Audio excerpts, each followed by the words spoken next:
വൈകിട്ട് 6-നും രാത്രി 12-നും ഇടയിൽ ലോഡ് ഷെഡിംഗ്.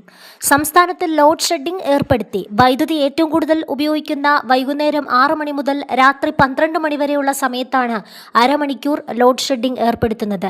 KEB ഉന്നതതല യോഗത്തിലാണ് ഇത് സംബന്ധിച്ച് തീരുമാനമെടുത്തത്. ഈ സമയം വാഹന ചാർജിംഗ്, ഇൻഡക്ഷൻ കുക്കർ എന്നിവയുടെ ഉപയോഗം പാടില്ലെന്നും നിർദ്ദേശമുണ്ട്. അത്യാവശ്യത്തിനു മാത്രം AC ഉപയോഗിക്കണമെന്നും അത് 24-26 ഡിഗ്രിയിൽ സെറ്റ് ചെയ്യണമെന്നും നിർദ്ദേശമുണ്ട്.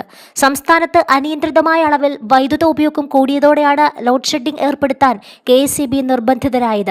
115 ദശലക്ഷം യൂണിറ്റാണ് ഇപ്പോഴത്തെ പ്രതിദിന ഉപഭോഗം. വൈദ്യുതി ആവശ്യകതയിലുണ്ടായ അപ്രതീക്ഷിതമായ വർധനയാണ് നിലവിലെ പ്രതിസന്ധിക്ക് കാരണമെന്ന് ഉന്നതതല യോഗം വിലയിരുത്തി. സംസ്ഥാനത്തെ വൈദ്യുതി ആവശ്യകതയുടെ വളർച്ചാ നിരക്കനുസരിച്ച് പ്രതിവർഷമുണ്ടാകുന്ന ശരാശരി വർധനവിനേക്കാൾ വളരെ കൂടുതലാണ് ഇക്കൊല്ലം ഉണ്ടായിരിക്കുന്നത്. വൈകിട്ട് 6 മണിക്ക് ശേഷമുള്ള വാഹനങ്ങളുടെ ചാർജിംഗ്, AC ഉപയോഗം, ഇറാൻ യുദ്ധത്തിന്റെ പശ്ചാത്തലത്തിലുണ്ടായ പാചകവാതക ക്ഷാമത്തെ തുടർന്ന് ജനങ്ങൾ ഇൻഡക്ഷൻ കുക്കർ അധികമായി ഉപയോഗം എന്നിവ വൈദ്യുതിയുടെ ഉപയോഗം കൂട്ടിയെന്നും യോഗത്തിൽ വിലയിരുത്തലുണ്ടായി. പീക്ക് ലോഡ് മാനേജ്മെന്റ് നടപടി അഥവാ ലോഡ് റെസ്ട്രിക്ഷൻ എന്ന പേരിൽ വൈകിട്ട് 6 മുതൽ രാത്രി 12 വരെയുള്ള സമയങ്ങളിൽ 10 മുതൽ 30 മിനിറ്റ് വരെ വൈദ്യുതി ഇപ്പോൾ കട്ട് ചെയ്യുന്നുണ്ട്. മുൻകൂട്ടി അറിയിക്കാതെയായിരുന്നു ഇത്.